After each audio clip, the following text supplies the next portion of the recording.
Hello and welcome to your go-to Detroit Pistons podcast, the Pistons Pulse, co-hosted by me, Bryce Simon of Motor City Hoops, a former D1 Hooper, current high school coach, teacher, husband, and father of 3 amazing kids, and Omari Sankofa II, Pistons beat writer for the Detroit Free Press. Omari, my guy, we're jumping right into this episode because we had a ton of great submissions for the mailbag, and I wanted to start off with this one from a good friend, Sham, Pistons Sham, not NBA Sham.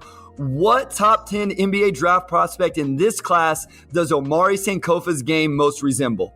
Ooh, which prospect does my game most resemble? I feel like this is a question for you since you are the Division I Hooper between the two of us. I'm just gonna go Shaedon Sharpe because I can project it. You know, you got that athleticism. You got the bunnies. Yeah, you know the 49-inch vert. Yeah, there we go. Yeah, that's me.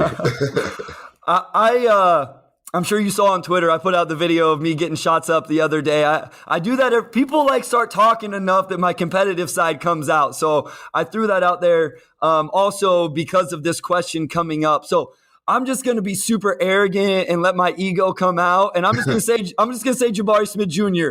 without the defense, though. Without the defense. I did not play defense. And the funny thing is, Omari, I went and looked up my college stats this morning as we were preparing for this, and my numbers definitely don't back that up. So if you look up my college stats, they are not Jabari Smith Jr.-esque, other than I did shoot a better 3-point percentage than 2-point percentage. Yeah, well, I mean, I saw that video, and I don't think you missed. And then when we saw the counter, saw you get like 85% of your threes. So I think you could go Mathurin. I think you could go Jabari Smith. I mean, I think any of those guys for pretty safe comparisons. Maybe AJ Griffin Jr. Maybe that's the better one. Maybe AJ Griffin Jr. Yeah, all those guys, way more athletic and way better basketball players than I ever even thought of being. All right, let's get into this one because this is going to be a fun episode. We got a ton of submissions. We're not going to be able to get to all of them, guys, but thank you so much for everybody that submitted these offseason plans and the mailbag questions. We'll get to actual mailbag questions in segment 3. Wes is going to lead us through this. I wanted to give a quick shout out to our guy, Kyle Metz, at Kyle Metz, METZ23, on Twitter for vetting all of these with the cap rules and the trade rules and all that stuff. And we'll touch on some of that stuff as we go through it. Wes is going to outline each plan, and then he's going to tell either Omari or I to take the positive or the negative side. So each of us is going to kind of have a role to play here. We're either going to build it up and boost it as a positive or a negative on each one of these plans. So don't take it personal. If Omari's crushing your plan, that's what he's supposed to do as we go through this. So it should be a lot of fun. Wes, we got a ton of these to get to, so let's just get right to it.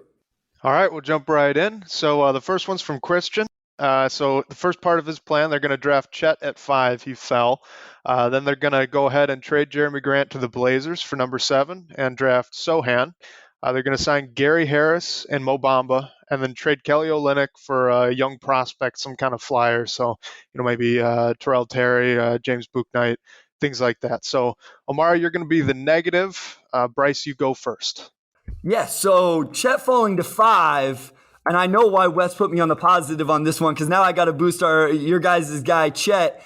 Chet and Stu as a front court tandem and pair is really kind of intriguing. You got Chet's rim protection, you got Stu's switchability, you maybe enough floor spacing there with the way Chet can shoot the ball, and if Stu comes around.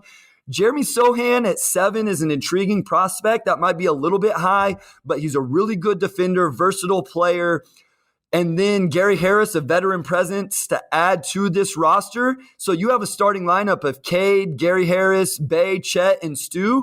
And then you still got some pretty good players coming off the bench with Killian Hayes, Hami, Sohan, Marvin Bagley III. So I think that's a really, really intriguing offseason for the Pistons, with obviously the cream of the crop being there, Chet falling to 5. I'm not that crazy about Sohan. At number 7, I think, if you're at number 7 and you still have guys on the board like Mathurin or whoever it may be, honestly, AJ Griffin, Shaedon Sharpe, those guys to me are a little bit more projectable to the NBA, given that, they're all 3-and-D guys of different sorts. And I like Sohan a lot as a player. I really do. It just seems like he has a good chance of just being like a like there are always those athletic kind of like big wings who can defend multiple guys, but then they don't develop anything else. And with Sohan, people kind of compare him to like Ben Simmons almost, but he's not. I just don't think he's that playmaker type guy, and I kind of struggle to see what lineups you can play him in. I also am not a fan of trading Olynyk for a flyer like Tyrell Terry, Jared Culver, Keon Johnson, Romeo Langford. I don't think any of these guys are NBA caliber players. If you could get Book Knight, then then do it. But given how young he is, it's just kind of hard to see the upside from Charlotte's standpoint for why they would give up on him so early. No. You gotta make the negative side for Chet at number 5. Like, well, I was beating around the bush because I was trying to formulate an argument. If Chet falls to 5, that probably means that there are some red flags in his workouts. So in this draft, I don't know who else you'd take at 5 if Chet's there, where you can pat yourself on the back. But I'm just gonna say if he falls that far, you probably have to at least consider, well, something must have popped up in his workouts or his medicals or something that's making teams go, okay, like why are we passing on the guy that blocked 8 shots a game and shot like 40% from 3? So that's my negative on Chet. You maybe go back to it. But real quick before we let Wes bring in the second one, do you think Chet is most likely of these 3 guys to fall? I think it's between him and Paolo. I don't think Jabari Smith Jr. is going to be a guy to fall outside the top 3. Would you think it's more likely that it's Paolo or Chet that falls if one of them does? That's tough. I could see either of them, obviously. Honestly, I would probably lean toward I would lean toward Chet being the one that falls, just because I know that there are teams, or you just kind of talk to folks, and some people really are kind of worried about him weighing 190 pounds. So on the other hand, there are teams that also are extremely high on him, and he probably has more variance than Banchero, where I think he's probably a little bit more. We feel pretty good about him being good, but will he be great? But maybe that floor is a little bit higher. So yeah, I think Chet has a little bit more variance for sure. Yeah, I think it's Chet as well. I don't think it's going to happen still, but I mean, I even heard Rafael Barlow say the other day that Chet looked skinnier in person when he saw him than even on film. So maybe scouts are seeing him in workouts. Maybe he gets pushed around a little bit. Maybe some medical stuff comes. I'm not saying any of this stuff is going to happen. I do think he's probably the one. Jabari almost seems like the most safe pick to stay somewhere in the top 3. But, I think I could see Paolo falling as well, and I know we'll get to that later. Wes, let's go ahead and introduce offseason plan number 2. Okay, so the next one's from Bryce Hendricks. He's going to draft AJ Griffin at 5, then trading Grant again to the Portland Trail Blazers for number 7. But he's going to take Duren there. His plan, he's going to let Marvin Bagley III walk in free agency, just renounce him and let him go, and then sign Lonnie Walker, Malik Monk, CJ Ellaby, and Yuta Watanabe, and then potentially take a bad contract for a future first as well. Yeah, I would say that AJ Griffin, and then taking Jalen at number 7, you're trading Jeremy Grant. Jalen Duren, he's a super high upside center, obviously one of the youngest guys at the draft, not the youngest, 18 years old. I think you can watch the finals and you see like what Robert Williams is doing, and those types of centers are still extremely valuable in the NBA, and they're not easy to find. Like I know we talk a lot about centers not being as valuable in today's NBA, but good centers that can, protect the rim and move, rebound will always be valuable. And I think just during like how young he is, people talk about his playmaking upside and whatnot. He checks a lot of boxes that I think Troy Weaver likes in big man. And I think the combination of that and then letting Marvin Bagley III walk makes a lot of sense, because Duren's giving you a lot of what Marvin gives you. Maybe not the same type of like shot creation inside, but as far as just being like an athletic lob threat, he's a much better defender. I think that makes sense. You probably can't play all of Duren, Isaiah Stewart, and Marvin Bagley. Like, it's definitely just 2 of those guys. And I think you can see Isaiah Stewart and Duren working out if Isaiah's a 3-point shooter next season, which I do think he'll be taking more of them next year. AJ Griffin at 5 is an upside play. I gotta just be very transparent about that one. That is an upside play. That's looking at his 3-point shooting last season, and the body and athleticism and gambling that this guy maybe can become like a Harrison Barnes type of player. We talked about AJ Griffin on this pod, but I'm being the positive guy. So clearly he came in, he crushed his workout. He shot 100% from 3, 100% at the line. I love how Amari is. He's cheating the game, Wes. You got to call him out here. He's saying if the workout does this or if the workout does that. Because that's why AJ Griffin would go 5 over guys like Mather and Keegan Murray. That's clearly he had the greatest workout of all time, right? Fair enough. But the rest of this is cool. Like Malik Monk had a great season with the Lakers last season. CJ Ellaby is more of an upside play. Yuta, I like Yuta, just as a guy who can, he's just versatile. For the money you get him out there, I think that's all fair. And then taking a contract back for 2023, another first in the draft that's supposed to be pretty good, at least at the top. And then that's just more of an acknowledgement of we didn't want to overpay any of the guys in this class, like, Sexton or, whoever it may be. So, I think that's extremely logical for sure. Yeah, and that's what Keith Smith talked about with us last episode, right? Like, don't overpay. If you miss on these guys, don't start overpaying for people.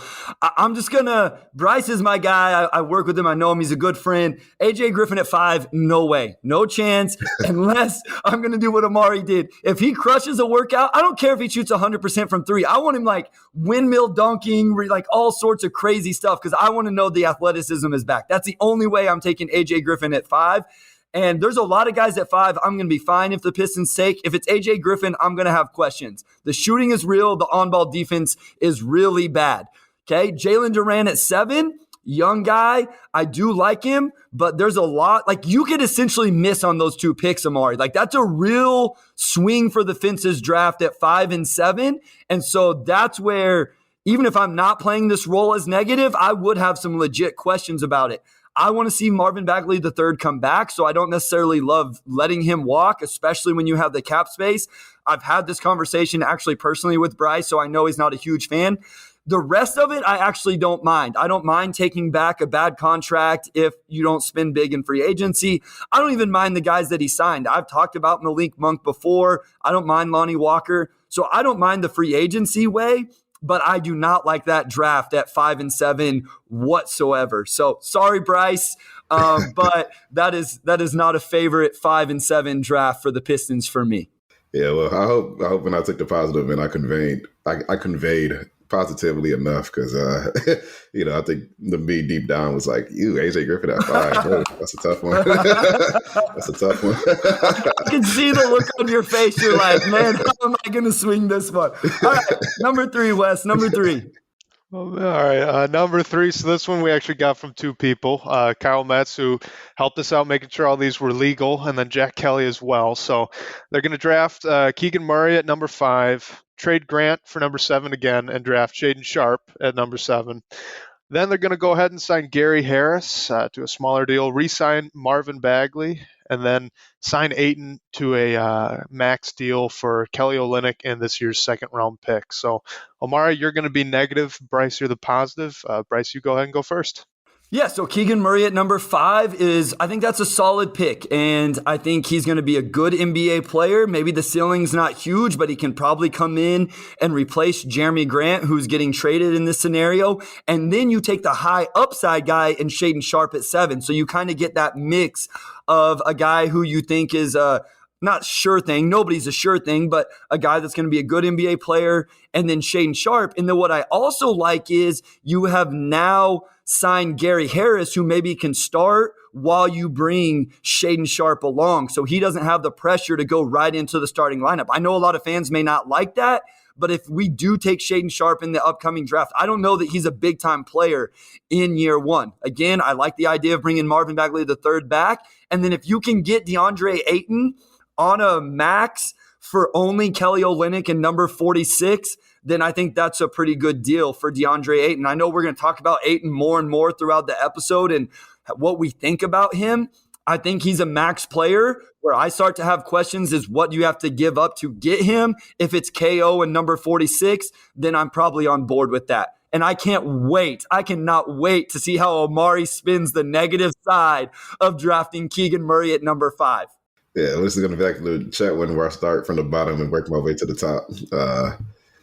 So okay, Kelly Olynyk at 46 for DeAndre Ayton is a steal. Obviously, like Lady Sumter broke down the negotiation for Phoenix where they couldn't get a player better than Kelly Olynyk or a draft pick better than 46. So I'm not really sure I can spend that one negatively. I would just say getting Ayton on the max deal is gambling a little bit on his upside to an extent, because there's probably like 5-6 centers in the NBA now who are worth max deals, if that. And like I think Ayton is sort of on the cusp of that. But realistically, is he, a top 3 offensive option on a championship team? Like maybe 3.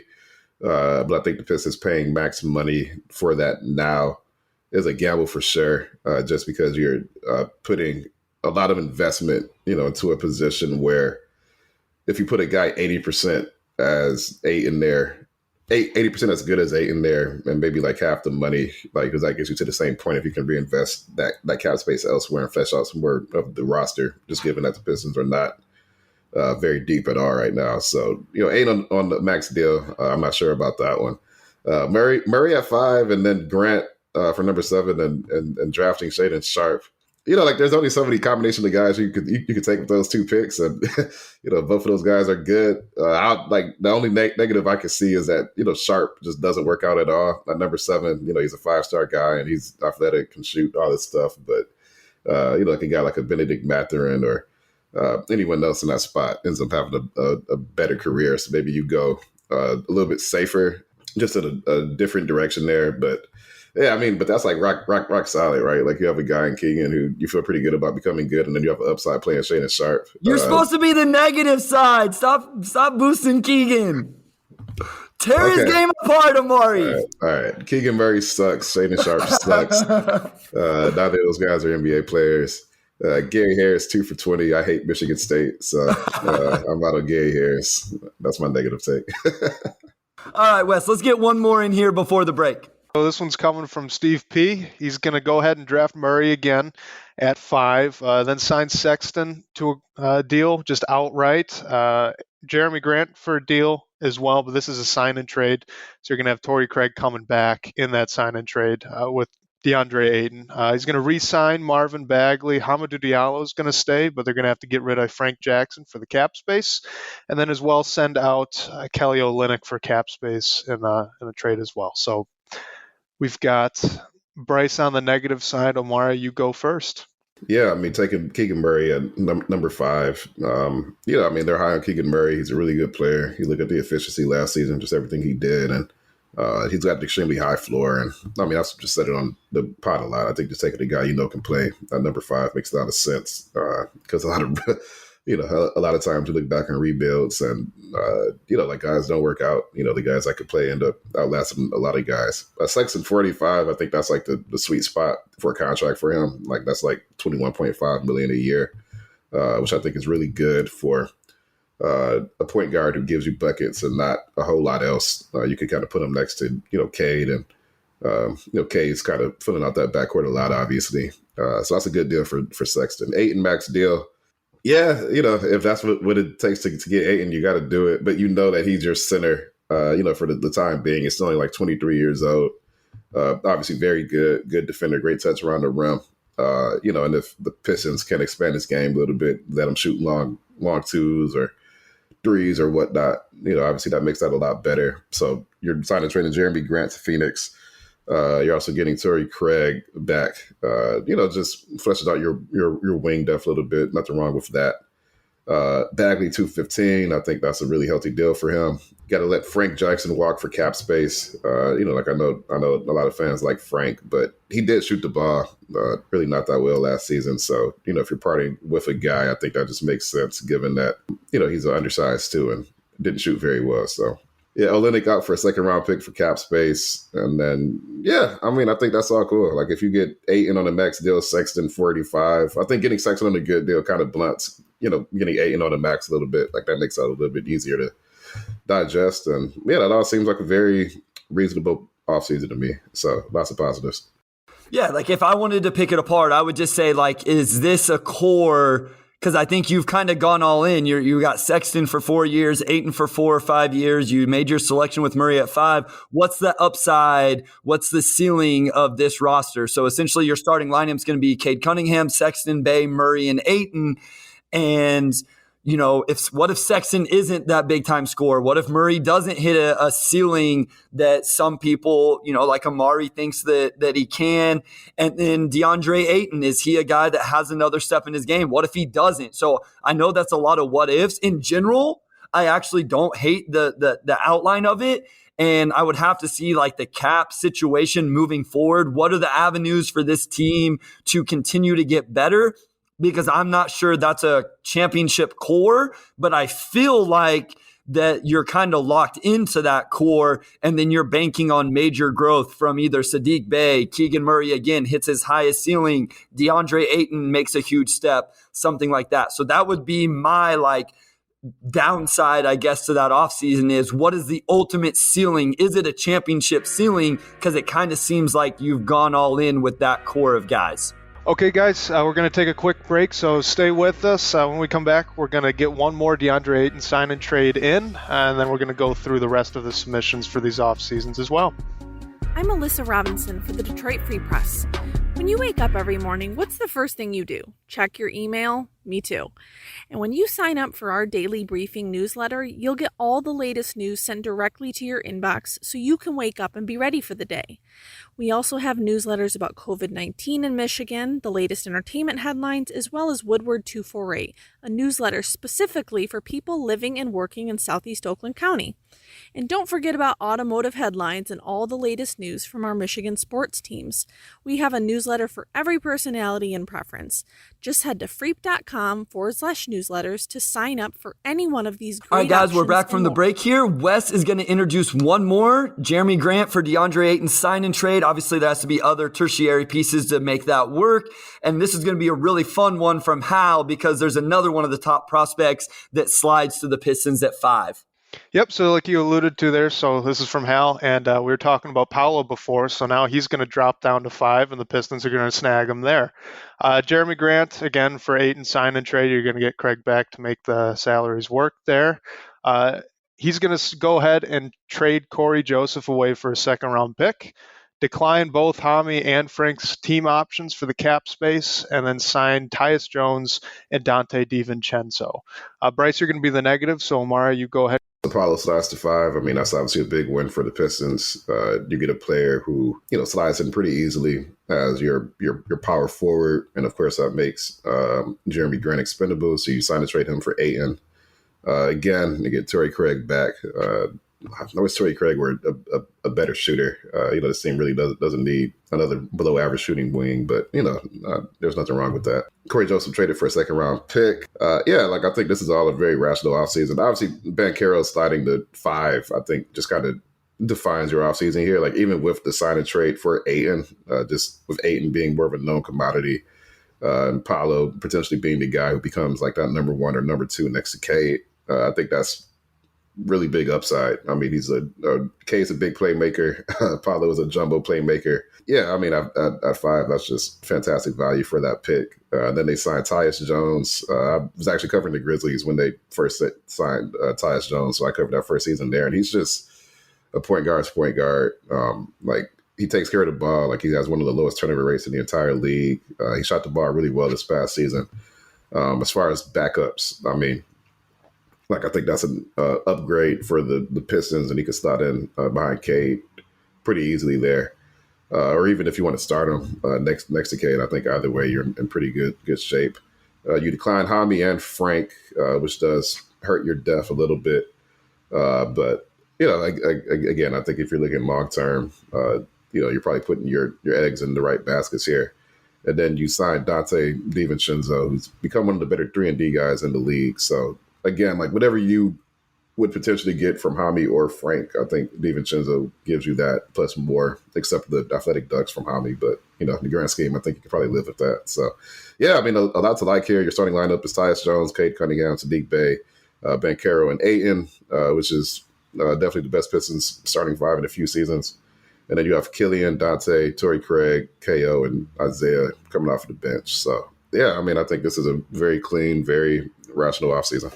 Yeah, and just for the listeners, one reason we always include Torrey Craig is it's just the easiest way to make the sign and trade for Jeremy Grant and DeAndre Ayton to work. There are other ways to do it. We don't want to necessarily have to get into the weeds of that on this episode, but that's why you keep hearing Torrey Craig in these sign and trades. So if I have to be negative, what I'm going to say is the defense. I think that could be a potentially really bad defensive starting lineup with Jones, Cade, Bay, Paolo, and DeAndre Ayton. I have a breakdown on the YouTube channel coming for DeAndre Ayton. I dove into the film, but I don't think he's just like an elite rim protector. He's pretty good in drop coverage. Can he do any other ball screen coverages? I don't know. Can he be switchable? Paolo, there's definitely questions about his defense. I've outlined questions about Sadiq Bey, especially perimeter defense. How are those guys on the perimeter going to get through ball screens when DeAndre Ayton is always in drop coverage? So if I wanted to pick this apart or nitpick it, I would say, where's the defensive versatility? How good is that defensive lineup going to be, especially in the starting lineup? Now, my own counter would be you have Killian, you have Dante, you have Isaiah Stewart to go in there whenever you need defense. And as you said, Paolo Banchero at number 5 obviously kind of crushes this offseason, especially if you include a talent like DeAndre Ayton. But that would be the most notable negative for me is I think you could have some defensive questions with that lineup. Let's keep moving it along here. So we're going to move into some non-DeAndre Ayton, non-Jeremy Grant for number 7 trades. And I think we're starting off with a couple of trades that actually send Jeremy to the Atlanta Hawks. Yeah, we are. And so we got 2 that are really similar. Each of them are basically the same, but you're switching out the players here and there. So what we're going to do is we're going to have Bryce, you take the positive side on Jake's submission, and Omara, you're going to take the positive side on Ryan's submission. And I'm going to have both of you guys kind of go through what each of those were and then make the case for both sides. So go ahead. Right, yeah. So they're drafted Keegan Murray at 5. Jeremy for Bogdan and 16. They take Malachi Branham, so that's a Hawks trade. You signed Mitchell Robinson, who has become the people's champ of Pistons Twitter for some reason. You signed Gary Harris, and then you re-signed Marvin Bagley. So that gives you Cade Bogdanovic, Bay Murray, and then Mitchell Robinson as your starting lineup with Isaiah coming off of the bench. Again, Keegan Murray at 5, I think is a very rational pick. That Jeremy for Bogdan, and then number 16. I actually did a sort of a trade column last week where I looked at potential Jeremy Grant deals, and I think just from a pure value standpoint, that's probably on the higher end of what you could realistically get back. That's a really good package for the Pistons. That Atlanta pick, I mean, you're in the middle of the first round, which is a good place to be. Of course, I was Isaiah Stewart 2 years ago, and I think Detroit has shown that he could kind of find value late in the first round. They have their big board. There would be guys that they're high on who will certainly fall to 16. And you take Branham there. I think he's a little bit more of an upside play and a project. So I think if you're looking long term, we want a guy who could potentially develop into that wing next to Cade, and maybe this guy could become an above average type of guy. I think Branham checks a lot of boxes there, and he's still pretty young. He's a guy that probably could have saw his stock rise a lot if he had come back to college. But of course he declared this season, and whatever team takes him will have to feel pretty good about his upside. But yeah, I mean, he shot like 42% from 3 last year. He's definitely a guy, if you're drafted in the middle of the first round, he checks a lot of boxes from an upside standpoint. Yeah, Mitchell Robinson, Gary Harris, I mean, both productive role players who fill needs, and you bring Marvin Bagley back. So, yeah, I mean, there's a lot to like there. I think that Hawks trade. And then Bogdan, of course, also just being a very above average 2 guard who could kind of hold the fort down until maybe Branham becomes something 2 years down the line. I think that's all very rational, and there's a lot to like. Yeah, I mean, I think I like both of these. The interesting with the one you had was, like, who do you end up starting? Branham's probably not ready. Like you said, just a freshman coming out of Ohio State, late bloomer this past season. But you have Bogdanovic. So, like, with Gary Harris actually signed with the Pistons to probably come off the bench in this scenario. So that would be interesting there. And that comes into play in mine as well. So I have Benedict Mathurin. Finally, how many minutes into this episode are we? Like 30 minutes in, and we get to talk about my guy, Benedict Mathurin at number 5, which you guys know I'm all in on. Unless Jaden Ivey falls to number 5. We'll talk about Jaden Ivey a little bit later. Then Jeremy Grant, same trade, Bogdanovich in 16, except they draft Tari Eason. They sign Hartenstein instead of Mitchell Robinson. They sign Tyus Jones instead of Gary Harris, and then they actually let Marvin Bagley III walk. This is from Jake Barron. So as you guys know, I love Benedict Mathurin. I've kind of accidentally started the Benedict Mathurin to Detroit hype train, and I'll keep leading that up into the 23rd of June. Tari Eason is a high upside guy. I finished a breakdown on him not too long ago. Definitely intriguing prospect. I could get into the negatives if I needed to, but I'll keep it positive. Upside guy, defensive versatility, can get to the rim offensively in isolation, attacking closeouts. The shot, I think, will be good enough in catch and shoot situations. Hartenstein is a nice little pickup in free agency as a big. And then Tyus Jones, who we've talked about. Again, I think the interesting thing is I think you would almost have to bring Tyus Jones off the bench in this scenario, and even Tari Eason, which is probably good for Tari Eason, but is Tyus Jones coming to Detroit to come off the bench? Like, if he's going to come off the bench, he'd just stay in Memphis, don't you think, Amari? Like, I think as we get through some of these, Gary Harris, Tyus Jones, some of these guys, are they going to come to Detroit in free agency to come off the bench? I think they would want bigger roles if we're going to actually bring them to play for the Pistons. Yeah, I mean, if you're the Pistons, you have Cade, you have Killian, maybe you're, giving Killian, more time another season to kind of get his feet wet and fill things out. From Tyus Jones' standpoint, it's tough to see why you would compete with Cade and Killian for minutes. And also why the Pistons would, invest money into Tyus when you still have Cade and Killian in that backcourt, and you probably can't give Tyus more than, 24 minutes a night, like tops. Probably. So from Tyus' standpoint, I'm looking at it and it's like, okay, I can go to a rebuilding situation in Detroit, or I can just stay here in Memphis where, we just won like 56 games or whatever they won last year.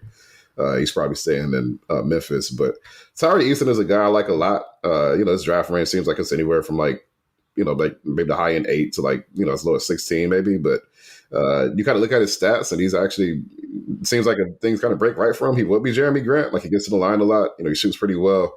Could be even better defensively. Like, he's averaged like a combined 3 blocks and steals. So he's got very active hands. Like, I think if you get that 16th pick and then you grab him, I think that makes a lot of sense. Like, I think he's a guy where you kind of look back and like, just guys like him are going to be productive NBA players. It's just, it's productive in the sense of like, this guy's star potential, or just you can bring him off the bench and, he can run the open floor, knock down threes, defend pretty well, which still kind of sounds like a starter to me in the NBA if you can do all those things. But I think Tari Eason is really good. So I actually like your scenario a little bit more than mine, Bryce, just because I just think you're getting more bang for your buck. I mean, Mathurin at 5, we both like him, obviously. Yeah, no, there's a lot to like there. Yeah, and I think Tari Eason at 16 is really good. I do have some questions. I know these are like buzzwords, but about the motor and the basketball IQ, but you never know their college situations. LSU was kind of crazy with Will Wade and all that stuff. So, all right, let's get to one more Jeremy Grant trade, and then we have a few that don't involve Jeremy Grant getting traded that we can get through a little bit quicker. But I do like this one because it's been talked about a little bit more recently. And so Wes introduced this one for us. Yeah, Bryce, so this trade was a little bit different. This is from Derek Brooks. So he's going to draft Murray again at 5, but then he's going to go ahead and trade Jeremy Grant to Cleveland for Karis LeVert at number 14, where he's going to draft Jaden Hardy. So then he's going to go ahead and re-sign Marvin Bagley and then sign Mo Bamba. So pretty simple, but Bryce, you're going to be the negative, and Omara, you go ahead and go first. Sure. So Murray at 5, we've talked about that. This Cleveland trade is interesting to get Karis LeVert at 14, because I think I see the upside for like both teams there. Like, if you're Cleveland, you're getting, like probably the better player in that deal. And then if you're the Pistons, I mean, LeVert's still a productive player, kind of bounced back last season after the health scare he had. And wish he shot the ball a little bit better. But then you get the 14th pick, which I think is a real upside there for the Pistons. And to use that pick on Hardy, I'm not going to lie, I'm not sure if that's what I would do with it, but I do see the vision, just given that he came into the season as a potential top 5 guy. Like, that G League adjustment is probably a little bit tougher to make in some ways than just going to college. But Hardy does a lot of things that, the Pistons could kind of use in a 2 playing next to Cade, just given that he's a really, really, really good ball handler, can get to the rim.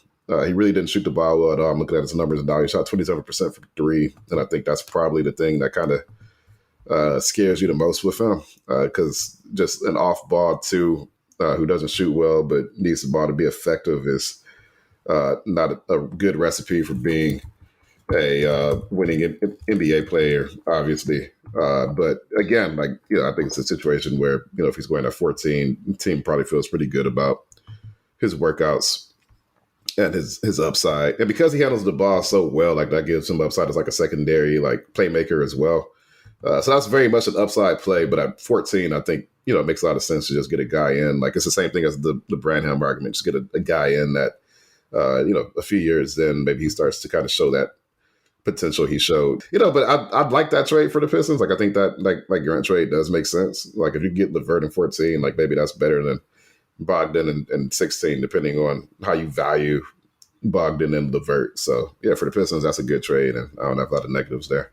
Yeah, so I actually like this offseason, but if I have to go negative, I think you're have an opportunity to essentially strike out on this offseason. Again, Keegan Murray, we don't need to continue to talk about him, but LeVert, I believe, would be on the last year of his deal. So, is he going to be a long-term play? He's a little older than what people think.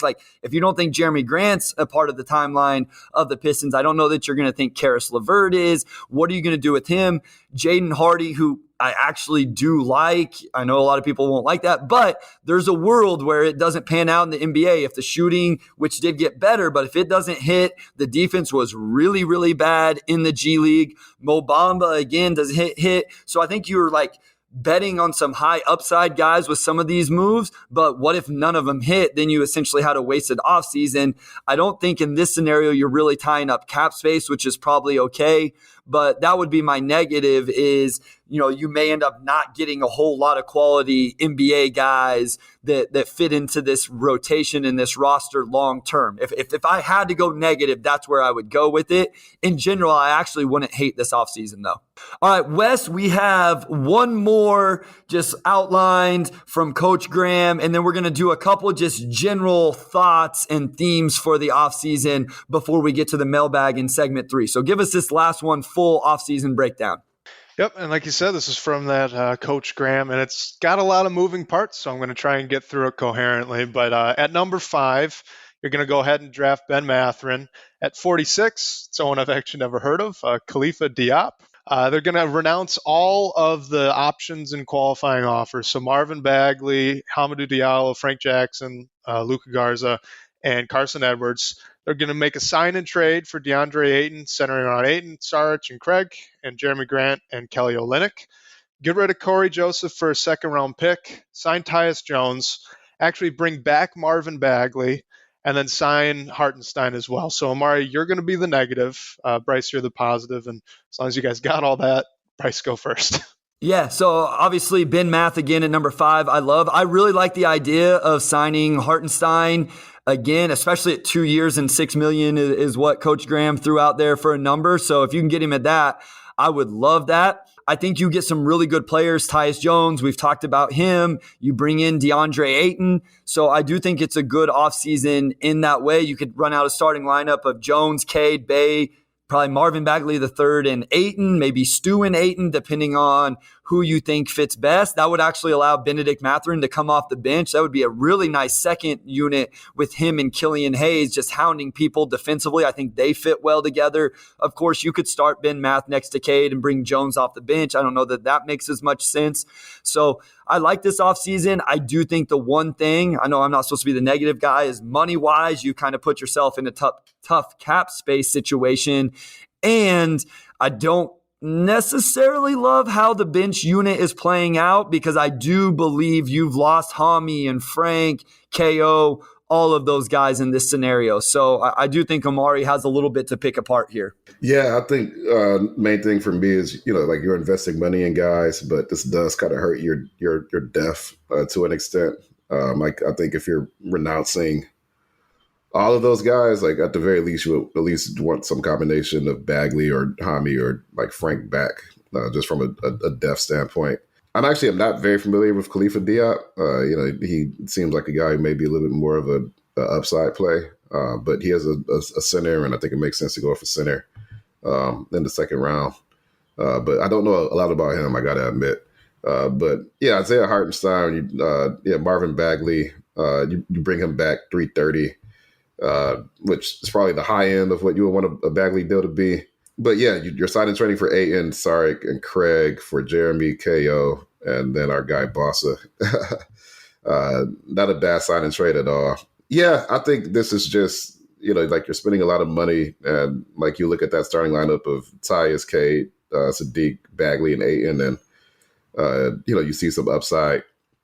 But just from a depth standpoint, like I don't love it as much. And, like I said a few times on this pod already, but just investing money into Ayton, paying them what, it's probably going to take to get him. I think you're kind of tying yourself into a player who is pretty good, but is he a guy that's really going to be worth the money when you are in the playoffs? And then you're in a scenario where, like just how movable is that contract? Kind of makes you wonder. Phoenix did not want to commit to this guy. So like kind of what's going on underneath the surface that makes you wonder, is it just Phoenix being Phoenix, or like what's going on? There's reported about him saying they're playing video games all night, which, he's like 23 years old. Like guys are going to play video games, but if it's a problem, then yeah.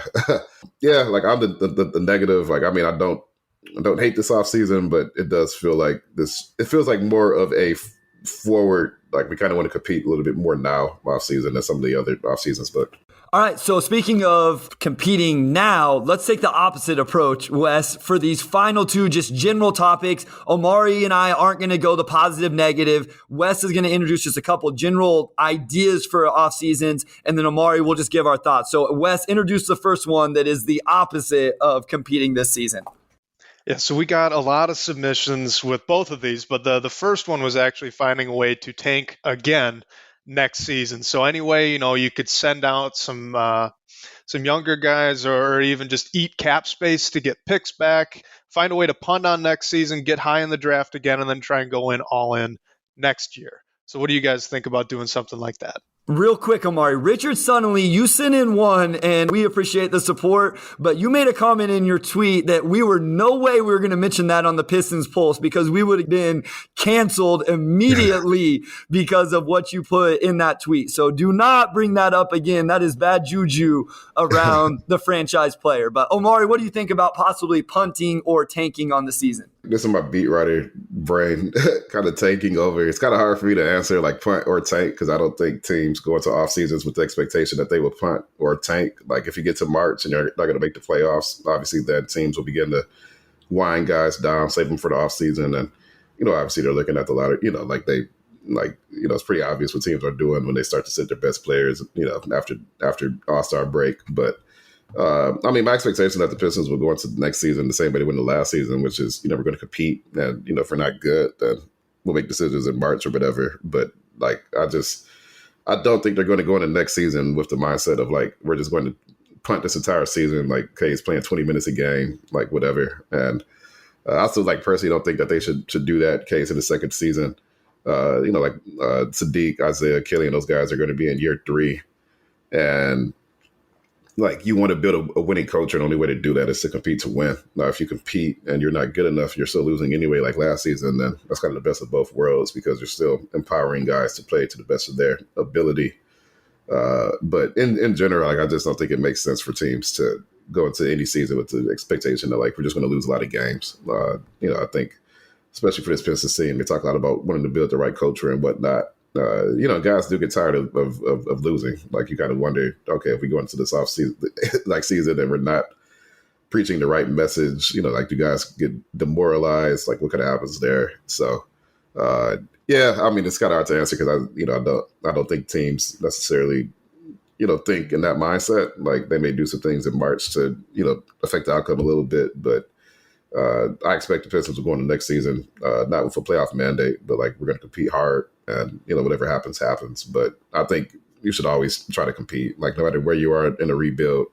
Yeah, I think I don't have any interest in tanking on purpose for Victor Wembanyama, like any of that stuff. I realize Scoot Henderson, all these names in the 2023 draft that people are excited about. I get it. I understand. I don't have any interest in purposely tanking to get another top 3, top 5 pick, whatever it is. Now, if the Pistons and Troy Weaver strike out in free agency, or Weaver just says, hey, Ayton's not worth a max, Brunson's not worth $25 million, Sexton's not worth $20 million, and then you want to get involved in taking on a bad contract for future assets, I would be a little bit more in on something like that. Only if it's like, hey, we don't have a guy to spend the cap space on otherwise, like almost as a plan B type thing, or plan A because you don't like any of the other possible plan A's. So I would be okay with that.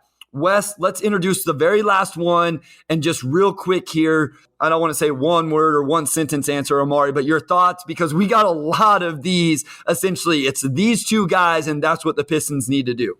Yeah, a lot of people, whatever they do, it doesn't matter as long as they get Jaden Ivey at 5 and DeAndre Ayton in the offseason. So any way that you can do it, that's what they want. So what do you guys think about that, Amari? Yeah, I mean, if you could get Ivy at 5, then yeah, from an upside standpoint, that might be the best case scenario. I know there's been a lot of talk about Shannon Sharpe as like an upside guy, but just, I've seen Jaden Ivey play basketball. So, that kind of means a little bit more to me, even if, I'm not necessarily seeing some of the comparisons people made as far as like John and whatnot. Like, I think you draft him with the mindset that you're going to put the ball in K's hands more, and Jaden Ivey's going to have the ball in his hands too, obviously, as the game flows, but he's probably going to have to figure some things out as far as improving as a shooter. But yeah, I mean, yeah, if you get Ayton and Ivy, I think that's obviously a good offseason. I see one person mentioned Ayton and Ivy without losing Grant, and that might be a little bit more of a pipe dream, just because if I'm Phoenix and I'm looking at Detroit's roster, I don't see how I give up Ayton without getting Grant. Like, that's just the bottom line for me. Yeah, I mean, if you get Ivy at 5 and then, you're able to sign and trade for DeAndre Ayton, that's a very clear overall talent upgrade, and then also getting another guy in Ivy who could potentially become that key piece along with Cade. So not a whole lot to criticize there. Yeah, I mean, I think the Ayton sign and trade has become very divisive for Pistons fans, maybe NBA fans in general, in terms of what is it actually going to take? Who has the control? Who has the power? Who has the leverage in that scenario? And I'm with you, Amari. I think it's going to take it, Jeremy Grant, and then obviously matching contracts. I think, Jaden Ivey at 5, I think he's number 1 on my Pistons board. At number 5 of who's probably realistic. I think he is realistic, maybe not probable, but realistic, with Ben Mathurin right behind him. And then I'm with you. I think DeAndre Ayton, I think I would give DeAndre Ayton max money. I just don't know that I love then everything else you're going to have to give up to acquire him, including some of that cap space that we all talk about because of the base salary rule in a sign and trade. So I would be fine with it. I don't know that I'm as adamant about it as Anthony Bellino, CJ Marchesani, Richard Stamen, Nathan Grubel, some of those guys were, as well as others. So this was a lot of fun. Got through a lot of these. We were hoping we were going to be able to get through all of them, but we do still have some general mailbag questions. So after this short break, we'll dive into those. All right. Hey, Carlos, just a quick idea. How about if I say, hey, this is Sean Windsor, and you say, hey, this is Carlos Morales, and I'll go, and then we'll go back. You want to try that? Yeah, that sounds good. Okay. You ready? Yep. Hey, this is Sean Windsor. And this is Carlos Menares. And we are the team behind Free Press Sports with Carlos and Sean, where we are going to talk about, you guessed it, sports, but lots of other stuff. Like what, Carlos? Oh, we're going to talk about your favorite subject, Sean, food. Probably more food. Arts, culture, sports, TV, movies, you name it. If it's happened in Detroit, we're going to talk about it. And sometimes we're going to have guests in who obviously know a lot more than we do about just about everything. But we're going to have some Free Press journalists to talk about big stories, folks from the sports world. We're going to be out every Thursday. You can find this podcast wherever you find your podcasts, Apple, Spotify, Google Podcasts. We hope you'll join us. All right, guys, we're back. And I also got some general mailbag questions from you all, which we will just dive right into. The first one from Scott Hill, our guy Scott. After Jeremy Grant, who was the Piston most likely to be traded, he asked 2 questions, so we'll start with that one. I'm going to go Kelly Olynyk. I mean, he's a very useful vet. He spaces the floor as a 5, just very thoroughly proven. And then, I believe he has a team option on the 3rd year of his deal.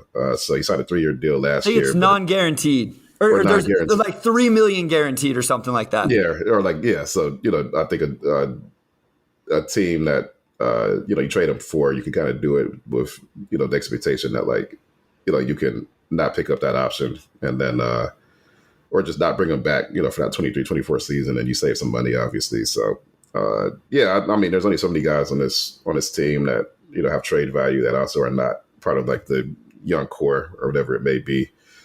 So Kelly Olynyk to me is a pretty easy choice there. I don't know if you agree or disagree, Bryce.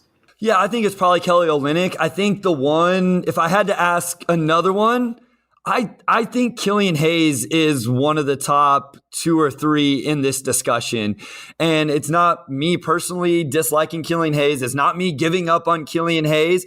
I just wonder, I could see an offseason and a draft where all of a sudden, I don't want to say he becomes expendable, but where that guard room gets a little bit tighter. Are you going to give him the minutes?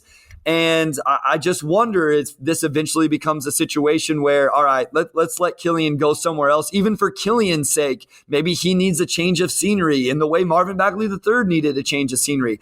I don't think the Pistons are there yet, but if it's not looking good through 50 games leading up to the trade deadline during the season, I don't think it's crazy that Killian Hayes got moved, or if Killian Hayes ends up being a guy attached to another trade. Yeah, and I guess the thing with Killian is that you probably have to attach him to a larger trade. Agreed. Agreed. If he's not working out, I question what you could get for him. Sure. Like if I'm a team and I've seen 3 years of Killian and he's not playing that well, do I give up a first round pick for him? Probably not. And it's kind of a scenario where if you're the Pistons, it almost, unless you're why give him up for a second rounder? Yeah, like unless you're just completely out on him, it almost makes more sense to just bring him back and give him another year to figure it out. I mean, I think of just all the young core guys, maybe the odds are highest for Killian to get moved, but it's just hard to trade young players in the NBA and get good value back for them if you're not like a star level player already. And even in that case, why would you trade him, right? So, I think Killian is probably more likely than a guy like a Sadiq or an Isaiah, but I just have a hard time coming up with a trade that makes sense for both the Pistons and another team where both teams feel like they're getting equal value back.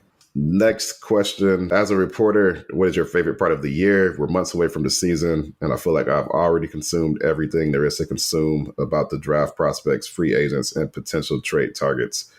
I am so ready to get past the speculations and just sit back and watch some Detroit basketball. I think the favorite time of the year for me is like once you get to the draft, and then it's like draft, free agency, like a lot of things are happening at once, a lot of change. It's stressful because, like you're bring your phone into the shower with you in case like deals happen or whatnot. But and then like going into Summer League, I think that whole month is just kind of like the off season, like kind of what the off season is about. And you see the team go through a lot of change, and fans are hyper engaged, wondering what the moves mean. And then of course you go into Summer League, and Summer League is always fun, just being able to meet and mingle with people and watch the young guys get on the court for the first time. So I would say that like that's up there for me. And then I would also say the beginning of the season, like sort of like that training camp going into preseason and whatnot, where we just spend so much time talking about stuff, kind of, as the question mentioned, we talk about stuff, we, spin stuff forward, yada, yada, because you have to. And then all that stuff begins to be replaced with actual basketball. And I think that's always fun just to kind of see how these pieces fit, what direction the team's going and whatnot. So maybe broadly, I would just say that period from the draft until November or so. So that's like a 5-month span. But I think that's the most fun, because after a while, then you get into the regular season and, for a rebuilding team, of course they're going to lose and, and things can get a little monotonous after a while. But that's the part that's the most exciting. Yeah, I mean, when this team is good, I feel like the season is going to be a little better, right? Like the last 2 years, you could tell there was a little bit of steam at the beginning of the season, and then it wore off. This team was pretty decent post All-Star break, obviously, so that helped a little bit. But if this team is competing for the playoffs and in the playoffs, that end of the season, I'm not saying this next season, but in general, when they get there, that stuff has to be exciting. Have you been through a playoff season where the Grizzlies making the playoffs? So you haven't been through a playoffs yet. No, yeah, the Grizzlies. I covered them right when they took Jaren that previous year, and then they traded Mike and Mark, and then they drafted Ja. So they were very much building kind of where they are now. So I've only covered rebuilds. I've never covered a playoff team. So I guess we'll see if that changes in the next few years. Yeah, I mean, I just think that's got to be a fun time for a fan base, even for beat writers, just the excitement around everything. And I'll just say, like, I know people maybe are getting tired of talking about these draft prospects and free agency and whatever, but like, this is what we're doing. Like, I see people complain about it sometimes. I'm like, we're content creators. Maybe not you necessarily, Amari, but like for me, I'm like, I'm a content creator. This is what I do. I need the Pistons linked to every possible free agent. So I have somebody to talk about on podcasts. So I have somebody to break down film on, the NBA draft stuff. Like, if not, then what are we doing? We can't take 2 months. I don't want to take 2 months off. I love basketball. I love talking about it every single day. I think I annoy you guys because I constantly text you guys and like, hey, what do you think about this? What do you think about that? Like, I just want to talk hoops all day long. And so, yeah, it does get tough, but you know what? In August, we're going to be complaining because we have nothing to talk about because it's the dog days of summer league is over, free agency's over, and we're waiting for the regular season. Yeah, we're going to do a Sheed and Sham pod that's just like 60 minutes of it, so get ready, guys. Yes, it'll probably hit. That might be the best episode we do. So one more question here, Omari, and then we'll let the listeners go. This is from Andrew Cohn, and we have a few of these about the NBA draft in general. We're going to save a couple for next week's episode, but we did want to touch on this one. And he asked, judging from these past few drafts, and his track record as a whole, going back to Oklahoma City, which player at number 5 do you think is most, quote-unquote, a Troy Weaver guy, both on and off the court? Yeah, fans are going to hate this answer. But Keegan Murray, like he is just, like you just look at the types of guys that they've drafted, as far as just being like high upside, high character guys who like work hard. And like Keegan checks a lot of those boxes. Like he was, extremely productive last season. You just talked to him at the combine and clearly he's just very smart. You watch him play and he's a very high IQ guy. Like he does the things he's good at and doesn't do anything he's bad at. Yeah, I think there's a few guys who kind of fit that answer. But to me, I think the reason why the Pistons like Keegan so much is just because he just checks the boxes that they like in draft prospects. And I don't think they're as worried about him being 22 when the season started. There's like a long list of reasons why they like him. But I think Keegan's kind of cut from the same mode as guys like Isaiah, Sadiq, Cade. He comes to the locker room, he's going to fold right in, he's going to work hard. And you don't have any questions about his character. And the Pistons value character a lot because you kind of need those high character guys when the losses are piling up. And you need guys that are mature and can see the big picture and still come to work every day. So, I feel pretty comfortable saying it's Keegan. Yeah, I think I would agree. If you made me answer before you, I probably would have said Keegan Murray. I think Benedict Mathurin is as well, at least on the court, the way he plays, his play style. I think he's going to fit Detroit in terms of he plays hard. He plays with an attitude and an intensity that would fit really well with Sadiq and Isaiah Stewart. I don't know. You didn't get an interview. Murray was the only interview out of these guys, right? Obviously not Shaden Sharp. You didn't get to interview Ben Math or Jaden Ivey, correct? We talked to Ben Math, okay. but they're the only guys we talked to that were really in sort of the Pistons range were Keegan and Ben Math. I would say, and here when we say, at least when I'm saying character, and I think Amari as well, we're not saying they're like bad dudes, but I do think there's a little bit more stuff with Jaden Ivey in terms of fitting into a locker room and those type of things. And then definitely with Shaden Sharp. And I've talked to people who maybe it's not Shaden Sharp's fault. Maybe it's his quote unquote handlers, whoever got their grips on him and they're telling him, hey, don't work out. Hey, don't do this. Hey, don't do that. And I've heard maybe he's kind of just a reserved kid. And so he's just taking the instructions from those people. But do you think there's maybe a little bit more of that with those two guys? Or is it just Murray is above them? It's not necessarily a negative for a guy like Ivey or Sharp. I mean, maybe a mix of both, but there's some stuff with Ivey, we've had people on the pod who evaluate the draft, and they've kind of talked about some of the things they've heard about Ivey as far as like how comfortable will he be without the ball in his hands? Because if he's going to be on a good NBA team, he's not going to have the ball in his hands 21st. He's going to have to knock down those outside shots and whatnot. And there's some stuff. Like I don't think they're like bad character guys by any means, but and then you heard the stuff about Shaden Sharp. And you look at Keegan, and I mean, he's just a basketball player. You haven't heard anything that could be construed as a negative at all. So I would agree with that for sure. It's not necessarily Keegan being above and beyond, but he's just very, very clean. We didn't even come close to getting to all of them. Our apologies to everybody whose question we didn't get to. If we forgot to say your name before we did the off-season plan or the question, apologize. But there was a ton of submissions. We appreciate it so much. Big thanks to everybody who we did use, and everybody who we didn't, we again thank you and we really appreciate it. We can't do these episodes without your guys' contribution to the podcast. So thank you so much. Hopefully you guys enjoyed this as much as us. Omari, take it home, my guy. Yeah, this is probably the longest outline we had because we had so many submissions. So big thanks to everybody again, and we'll definitely get to some of these in the future. So thanks to our editor, Kerry Jr. II, our executive producer, Antoinette Delgado, and our other executive producer, Kirkland Crawford. And then also shout out to Wes, who we've been getting them on the pod a little bit more. So maybe we can keep the string going and see where the pod takes us. So again, thank you, everybody, and we'll talk to you next week.